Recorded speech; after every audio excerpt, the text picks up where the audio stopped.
What's going on, everyone? Welcome back to the show. Okay, I have a good clip to show you guys today. This is Senator Van Holland. He's going to be talking about waste, fraud, and abuse. He's going to be talking about Social Security and misinformation. And so I want to focus on this because this is something that we hear a lot about right now. What are we hearing from politicians? Politicians are saying, well, Doge, they're looking for waste, fraud, and abuse. We're trying to save the American people money. That's great. I think everyone is on board for that. But you have to show the numbers. You have to show us the results. And you have to be honest with the American people.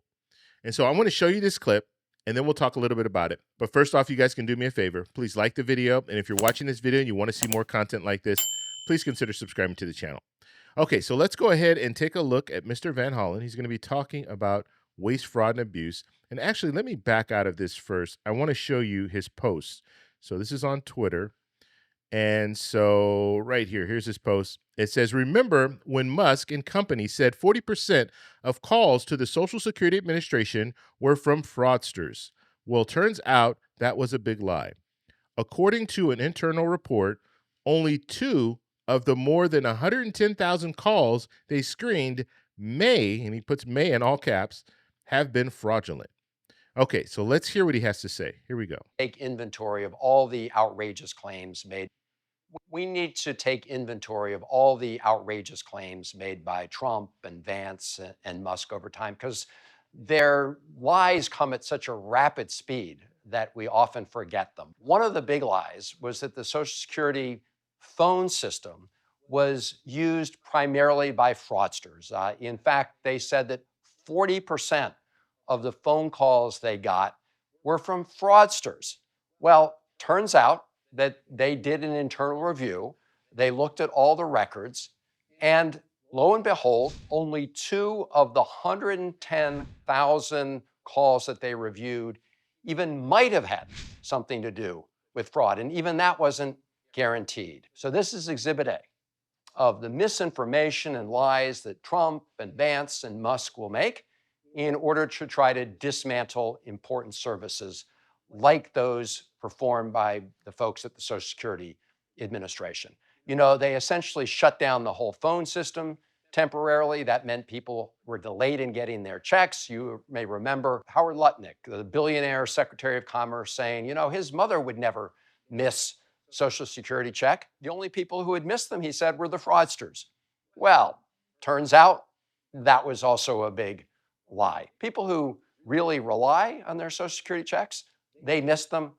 Turns out there were no fraudsters. Okay, so that was Senator Van Hollen. Now, think about this whole situation here. Why would you think that they would be putting out information about 40% of the phone calls that they receive at the call centers are people that are, you know, they're fraudulent, or people that are trying to defraud Social Security? Why do you think they would put that information out like that? The reason why they're putting that information out is because they want to discredit the call services. They want to get rid of the call services. And we already know this because they already made attempts to do that. And so just think about it. If you get rid of the call centers, even if you, let's say 40% are fraudulent. So they say, okay, we're going to reduce it by half. So the call centers that we have right now, we're going to cut that in half, because we don't need all these call centers, because we have a lot of fraudsters that are calling. It's not people. It's not the American people that are calling. And so that justifies them reducing that workforce, because remember, if it's a call center, you have people that are answering the phone. So if you can reduce that by half, then you can lay off half the workforce when it comes to the call centers. And so that could be an angle. That's probably why they're putting that information out there, even though it's not correct information. And that's the bad part. You have politicians who represent you telling you false information, so you'll be okay with them cutting the workforce in half. And so that's what I think was going on there. Now, I want you guys to let me know. So let me know in the comments below. But that's what I think was going on. And it's not just the call centers. When we start talking about waste, fraud, and abuse, how many times have you heard waste, fraud, and abuse? That's all they'll tell you. We're looking for waste, fraud, and abuse. We need access to this this agency or access to this agency or your social security numbers or this or that because we're looking for waste, fraud, and abuse. Initially, when Doge started, they said, we're looking for about $2 trillion. We think we can get $2 trillion in savings for the American people. And I think the American people, most people were saying, hey, $2 trillion, that sounds good to me. Find that waste, fraud, and abuse. And then they revised that 2 trillion to 1 trillion. And then they revised that 1 trillion to 150 billion. And now it's around 150 billion, 160 billion. That's what they've uncovered. The waste, fraud, and abuse. All this waste, fraud, and abuse that we've been talking about, that's what they uncovered. And a lot of it's not just waste, fraud, and abuse. They're just laying people off or having people voluntarily lay off, or they're closing some different agencies. And so it's not just the waste, fraud, and abuse. They're actually proactively closing some of these different agencies that are helping people right now. And so when you hear a politician tell you we're looking for waste, fraud, and abuse, the next question that you should have is, okay, that's great. Show me the receipts. Show me the results. How much waste, fraud, and abuse have you found in the Social Security Administration? I want to see the numbers because I'm a taxpayer.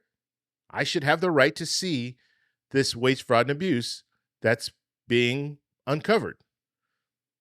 But they're not getting to that point. And even when you look and they say, oh, it's 150 billion that we've saved so far, they'll itemize it. And then you have other people that look into it, some different experts, and then you have some media that's looking into how they itemize this stuff. And they say, wait a minute, that's not 150 billion. That's more like 26 billion. I'm just giving you an example, but it's not 150 billion. And so even the information that they're providing, Doge is providing, is not accurate. And so that's what I want to know when it comes to waste, fraud, and abuse. What do the numbers look like? Is this really worth all the effort? Is it worth the cost? Because understand this too. People don't work for free. They're doing all of this. They're looking into waste, fraud, and abuse, but that's at a cost. And if you are paying millions of dollars for them to do this, are you finding billions of dollars in waste, fraud, and abuse? And can you prove that? It's just like if I go to a job and I say, you know what, I'm going to find the waste, fraud, and abuse in your company. And they say, okay. And then I tell them how much they need to pay me. And let's just say, I'll give an example, $100,000. You're going to pay me $100,000 in order to do this. I have a year to do it. And then I'm telling them up front, look, just looking at some of the information that I have so far, I should be able to save you about $200,000. And then when I get into it, I'm only really going to save them maybe $50,000. They'll look at me and they'll say, well, you said that you're going to be able to save $200,000. We're paying you $100,000. And now you're telling us that you're only going to be able to maybe find the waste, fraud, and abuse of about $50,000. You as an owner probably wouldn't be too happy with that because the promise that was made is not even close to the number that you're actually going to provide. And that's what we're seeing right now. But we're still paying these people. So I want to see the receipts. I want to know what you guys think. So let me know in the comments below. If you like this video, please give me a thumbs up. Please subscribe for more. And I'll talk to you in the next one. Bye. So that's all we have for this video. Make sure if you guys want to send me an email, you can do that, david@thetecshow.com. Like the video, subscribe for more, and check out these videos over here for some more great content. Talk to you later. Bye.